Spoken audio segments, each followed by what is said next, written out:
What is up, man? Welcome back to another YouTube video. Sa video na to, pag-uusapan natin ang tinatawag nating abundance mindset.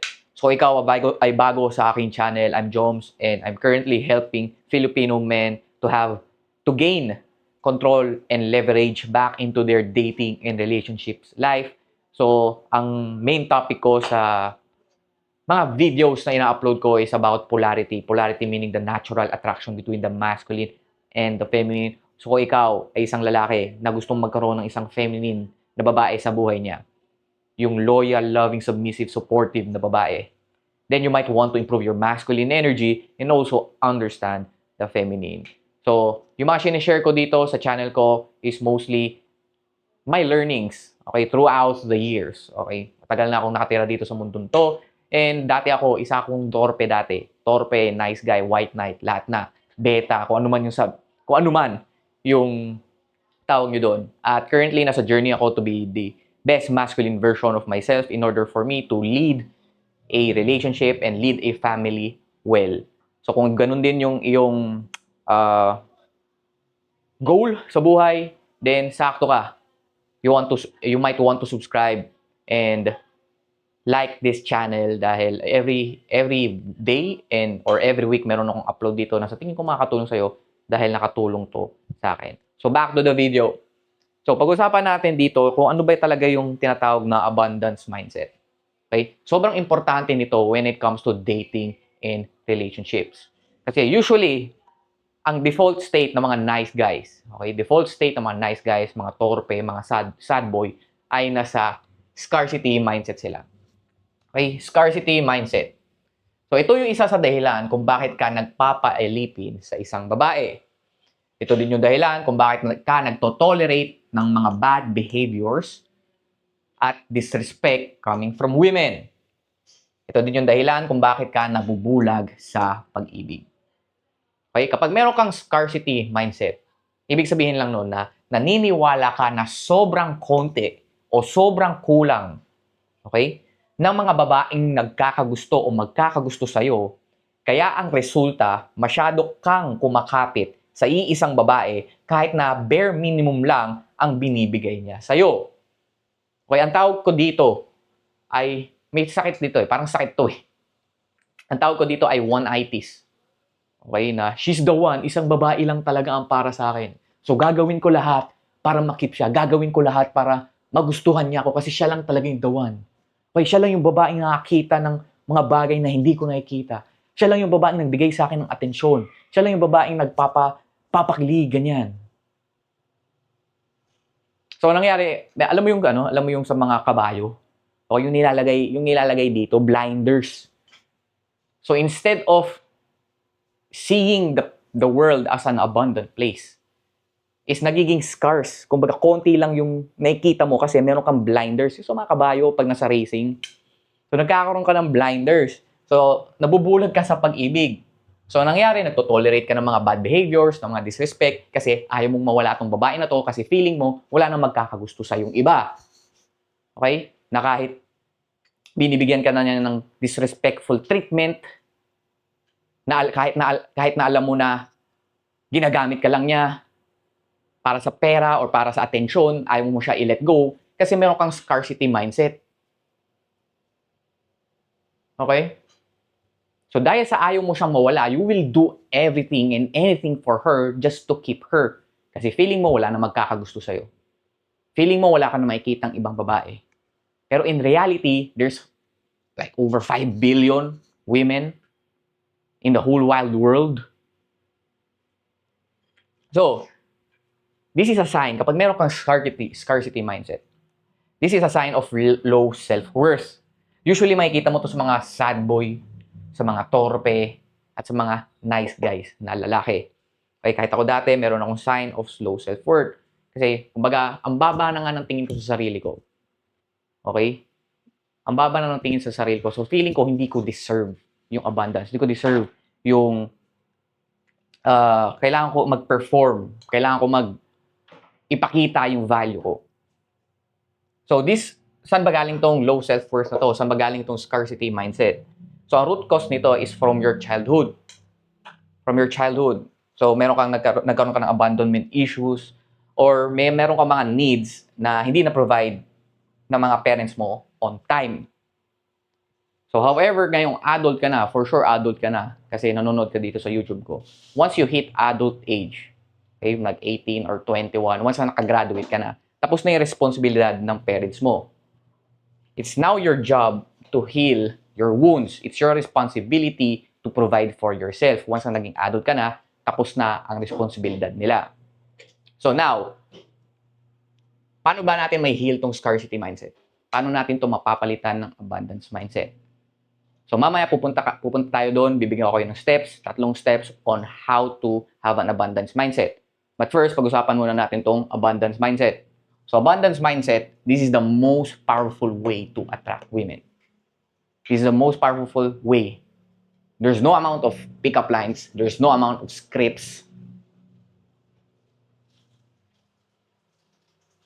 ang makukumpara mo dito sa abundance mindset. For me, this is the most powerful way to attract women. So mamaya lalaliman pa natin to kung bakit. So basically, abundance mindset is the state of mind na hindi ka mauubusan. Okay? Abundant ka nga eh. Ibig sabihin, marami. Okay? Pag scarcity, konti. Ito, marami. Abundant. You are abundant. So it's a state of mind na hindi ka mauubusan. So usually galing to sa spiritual strength. Kaya sabi ko sa inyo, it's really important to strengthen these 5 pillars: physical, emotional, mental, spiritual, and financial. So kasama doon yung spiritual strength. Pag sinabi kong strength, di ba nga strength is the if you signal strength, mas ma-attract sa'yo yung mga babae. Okay? Yun talaga yung hinahanap nila. Guys who signal strength. So, not only physical strength, not only financial strength, pero 5 yun. Okay? Emotional, spiritual, okay? And also, ano ba yung isa ko sinabi? Kalimutan ko. So, yun, spiritual strength. Spiritual strength, ibig sabihin, faith. This is faith. Okay? Faith na hindi ka pababayaan ng Diyos at kaya niya ibigay lahat sa'yo kung hindi ka nag-resist. Okay? Faith, ibig sabihin, ito yung certainty mo beyond logic. Na kahit hindi mo pa nakikita is you act as if meron ka na. Okay? Na sure ka na hindi ka pababayaan. Okay? Yun yung faith. Na kahit hindi mo makita yung resulta, pero dahil you have faith, na sure ka na hindi ka papabayaan, na lahat ipoprovide sa'yo, as long as hindi ka mag-resist, is ganun ka na gumalaw. Kumbaga, you're not waiting for the result. You're acting as if you are being. Okay? So, ano ba yung mga sample ng resistance? Okay, usually kasi, ganun naman talaga. Lahat gustong ibigay sa'yo ng Diyos. Pero ikaw lang talaga yung nag-resist. So, ano ba yung mga sample of resistance? Usually, it's fears and limiting beliefs.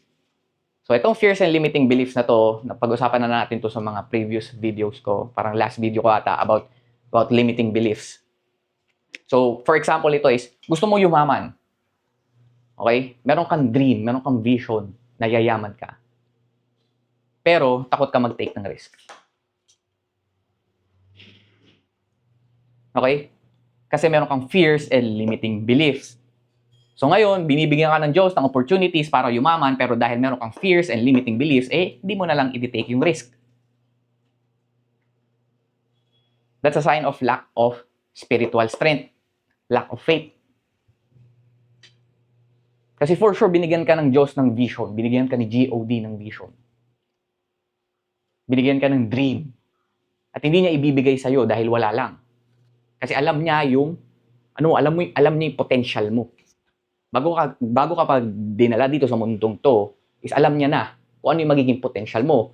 So ngayon, i-downloadan ka niya, i-installan ka niya ng mga, tawag ko doon, mga downloads ng mga dreams, ng mga vision. And in order for you to make that vision and that dream, madala mo siya into reality, is bibigyan ka ngayon ng opportunities. Now, it's now up to you kung i-resist mo yung mga opportunities na yon. So, tayo lang talaga yung nag-resist. If marami kang fears and limiting beliefs, i-resist mo yung mga opportunities na ibibigay niya sa'yo. That's why it's really important to have faith. For example, another example sa dating. Gusto mo magkaroon ng girlfriend, pero natatakot ka makipag-usap.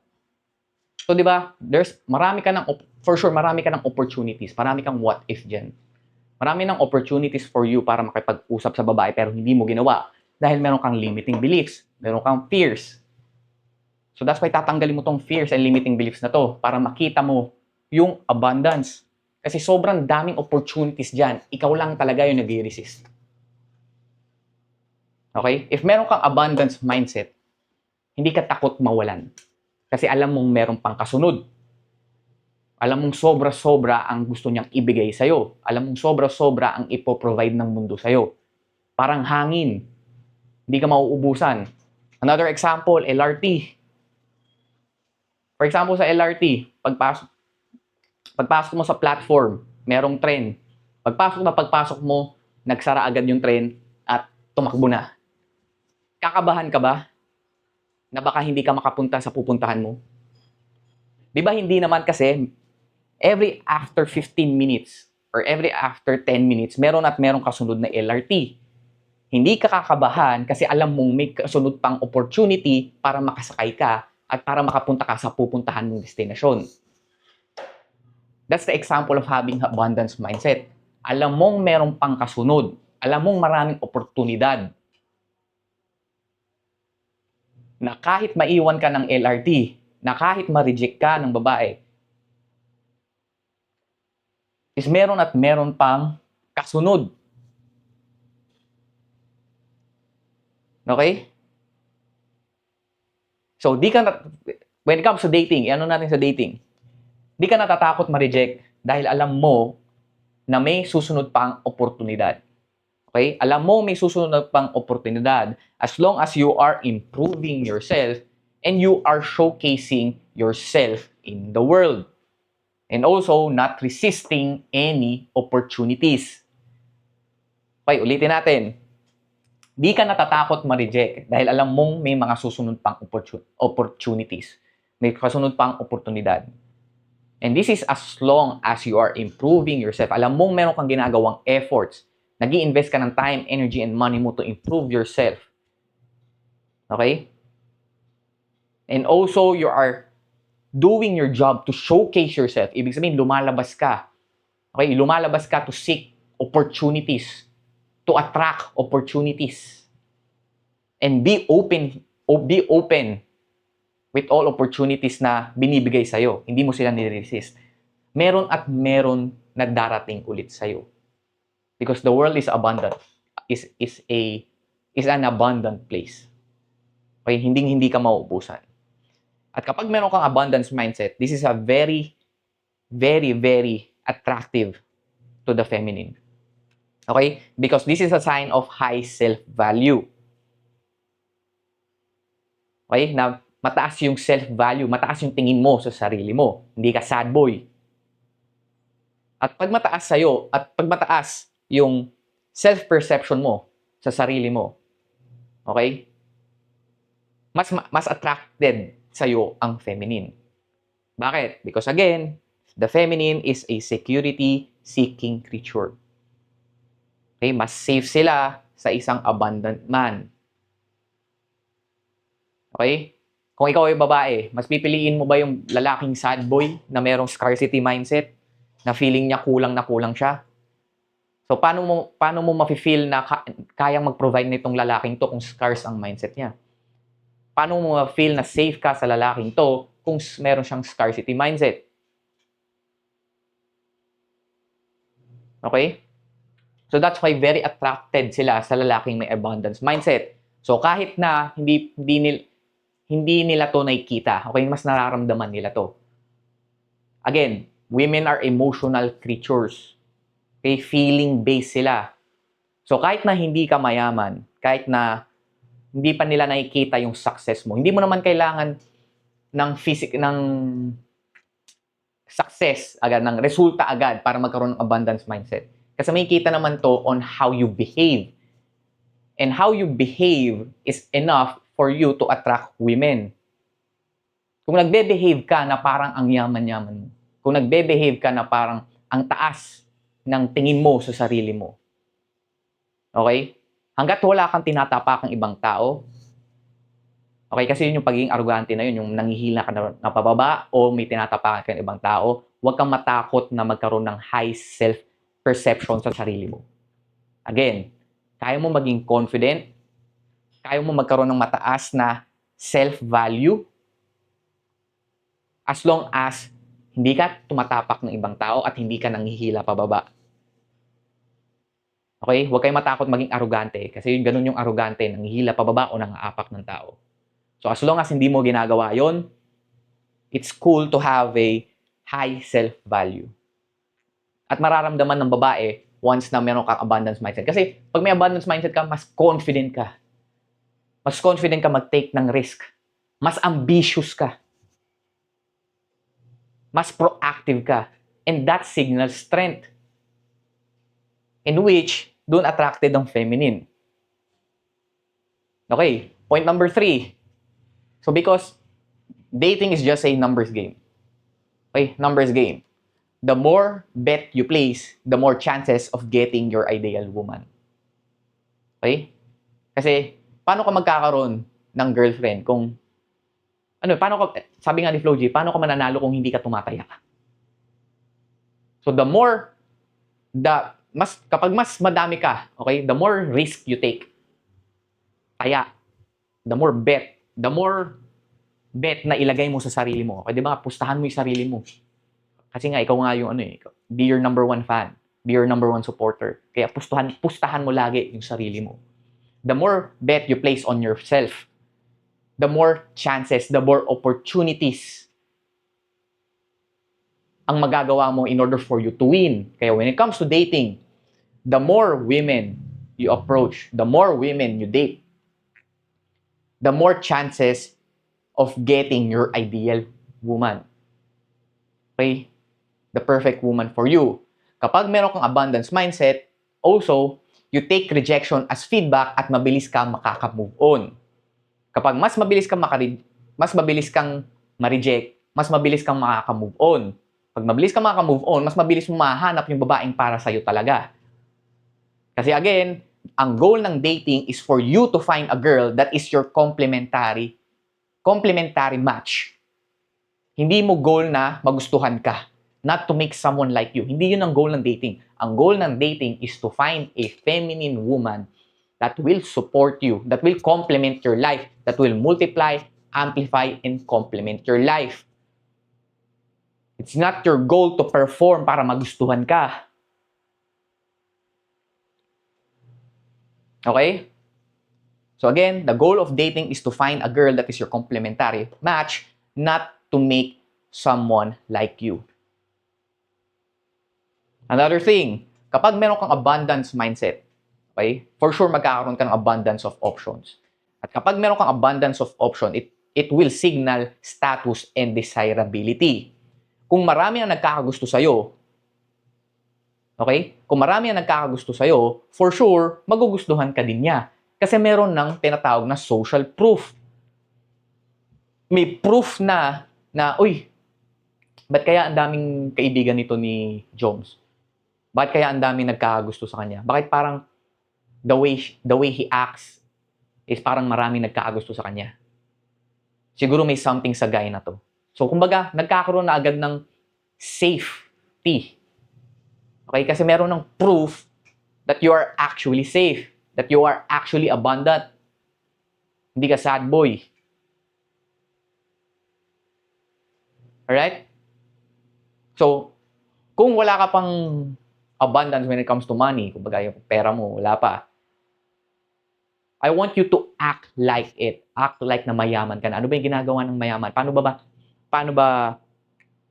ba pumorma? Paano ba dali na mayaman yung sarili niya? Okay? Siyempre, alam mo naman na yung mga mayaman ay responsable sa pera. Yung mga mayaman is inaalagaan yung health nila. Yung mga mayayaman is never-ending learning yan. Nagtitake ng risk. Ambitious. Kumbaga yung pera is the result of them. Kumbaga nagsimula rin naman sila sa zero eh. Pero dahil meron silang abundance mindset, hindi nila nare-resist yung mga opportunities na binibigay sa kanila ng Diyos. Nagtitake sila ng risk. Di sila takot ma-reject kasi alam nilang may oportunidad pang lalabas dyan. Kasi ngayon, nagkakaroon sila ng maraming pera kasi resulta yon ng pagkakaroon nila ng abundance mindset. Okay? So, if you want women to like you, you want to act that you are desirable.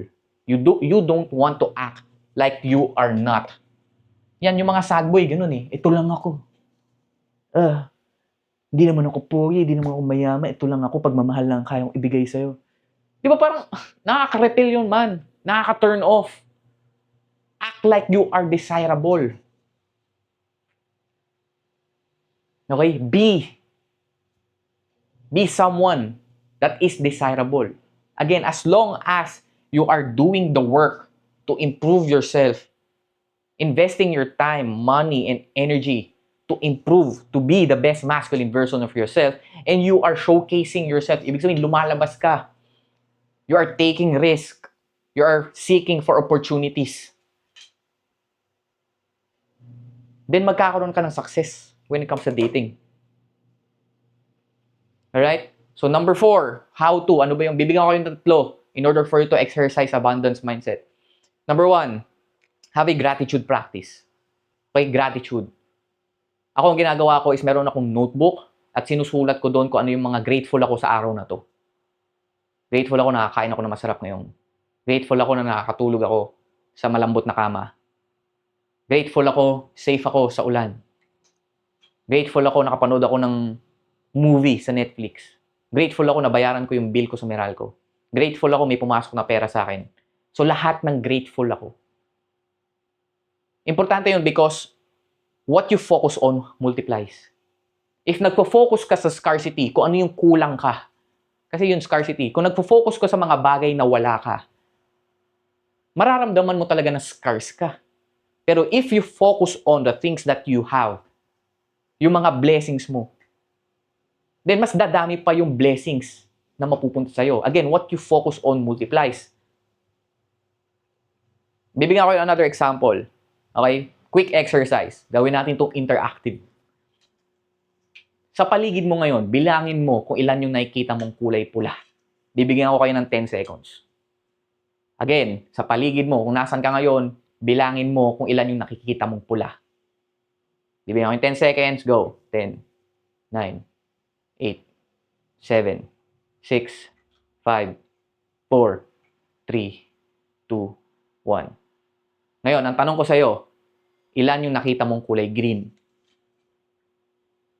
O, diba? Hindi mo nakita? Kasi again, nakafocus ka sa red. Mas makikita mo yung mga bagay na fino-focus on mo.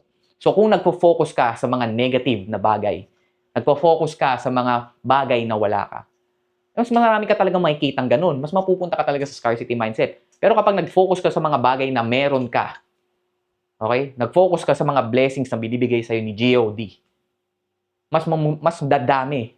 Mas mag-multiply pa yon. That's why it's really important to practice a gratitude practice. Magkaroon kayo ng gratitude practice. Ako sinusulat ko eh.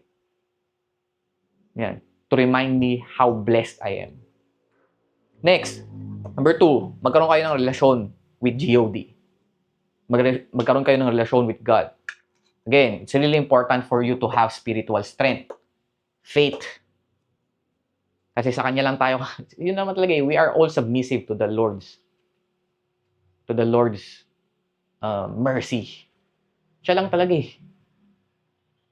We are all submissive to Him. So, mas okay na magkaroon ka ng relationship with God para magkaroon ka ng faith na kahit di ka pa ganun ka pa kayaman ngayon, kumbaga hindi mo pa nakikita yung physical result, is meron kang faith na alam mong hindi ka niya pababayaan, that na kaya niya mag-provide sa'yo. Okay, once na binigyan ka niya ng vision, ng dream, then yun yung gusto niya sa'yo. Okay? So, have a relationship with God. And lastly, letter C, number 3, build a self-sustainable world. Lagi kong sinasabi sa inyo yan. So, how can you build a self-sustainable world? Okay? Have some purpose. Magkaroon ka ng purpose sa buhay mo. Find your purpose. You will find your purpose by trying out things. Yung sa tingin mong gusto mong gawin, try mo lang nang itry. Kasi ako dati noon, hindi ko alam kung ano yung purpose ko sa buhay ko eh. Bago ko matagpuan tong pag-YouTube, pagko-content, is marami na akong ginawa sa buhay ko. So, dahil sa kakatry ko, dahil sa kakahanap ko, is natagpuan ko na, dito pala, ito pala. Sa tingin ko, ito yung purpose ko. Okay, sa tingin ko kaya ako ginawa sa mundo to para magsalita sa camera. para dumaldal at mag-provide ng value sa mga lalaking katulad ko din dati na gustong mag-improve ngayon. Okay? So, find your purpose. Have some passion. Ibig sabihin, mga hobbies. Ayan, i-cultivate nyo yung mga passion nyo. I-cultivate nyo yung mga hobbies nyo. Maging ano kayo, tawag doon, above mid. May nakita akong video above mid. Ibig sabihin, kunwari, sa chess. Okay? Hobby nyo mag-chess. So, seek for above average skill sa chess. Okay? Hindi mo naman kailangan maging super galing doon eh. Pero ikaw bahala. Ako ganun eh. Ako hilig ko basketball. Passionate ako sa basketball. So, ginagawa ko yung best ko in order for me to be good o maging above average sa basketball. Boxing, yan. So, ginagawa ko pa rin yung best ko in order for me to be, above average to that one. Next is yung health. Again, health is wealth. Okay? Do something to improve your health. Okay? Or to maintain. Kung healthy na kayo ngayon, to maintain health. Fitness, exercise, diet. Okay? Protektahan nyo yung katawan nyo. Next is have male friends. Magkaroon kayo ng barkadang lalaki that will push you to be the best masculine version of yourself. That will challenge you. Okay? To challenge you to take risk, to take challenge. That will be your accountability partner. Nasasabihan kayo, oy boy, mali na yung ginagawa mo. Oy boy, sabi mo, ganito yung gagawin mo, bakit ngayon? Hindi ka pa rin nag-exercise. Sabi mo, magja-jogging ka. Pero ba't di ka nag-jogging ngayon? Okay? So, you want to have a life that is fully independent of any women. Okay? That's also the key in order for you to have an abundance mindset. Again, women are just multipliers. Women are multipliers and amplifiers. Okay? Kumbaga sa halo-halo, sila lang yung leche flan, sila lang yung ice cream. Okay, pang-multiply lang ng sarap, pang-patamis. Pero kung yung halo-halo lang, kahit halo-halo lang, matamis na masarap na, di ba? Yun yung buhay mo. Yung babae, gawin mo lang siyang ice cream. Cherry on top o ice cream on top. Icing ng cupcake mo. Yun lang. Multipliers lang sila, amplifiers. So, build your own self. Again, yung how to, gratitude practice, magkaroon kayo ng relationship with GOD, build a self-sustainable world. So, yun lang. Hopefully, you enjoyed this video. Again, meron nga pala akong ngayong bagong school community in which lahat ng members doon are trying to improve to be their best masculine version of yourself. So, kung nahihirapan ka ngayon when it comes to your dating and masculinity, gumawa ako ng isang school community. Again, this is a school community where everyone can join for free for 7 days. Again, may 7-day free trial siya. So, kung gusto mo, cancel anytime. Meron doon lahat ng masculinity courses ko nandun and also my dating programs nandun na din. Kasama dito may mga live calls ako every Sunday. So, magkakaroon kayo ng opportunity na magtanong sa akin during those live calls and also magbibigay ako sa inyo doon ng mga sample case studies. May sample chats, sample testimonials. Yan, pwede rin kayo doon mag-share ng mga wins nyo and also magkaroon doon ng accountability partners. So, yun lang. Ang goal ko is magkaroon ng 100 members. Ngayon, nasa 33 na tayo. So, kung gusto mong sumali, check mo lang yung link sa description box or nasa bio ko. Yun lang. And I'll see you on the next one. Let's go!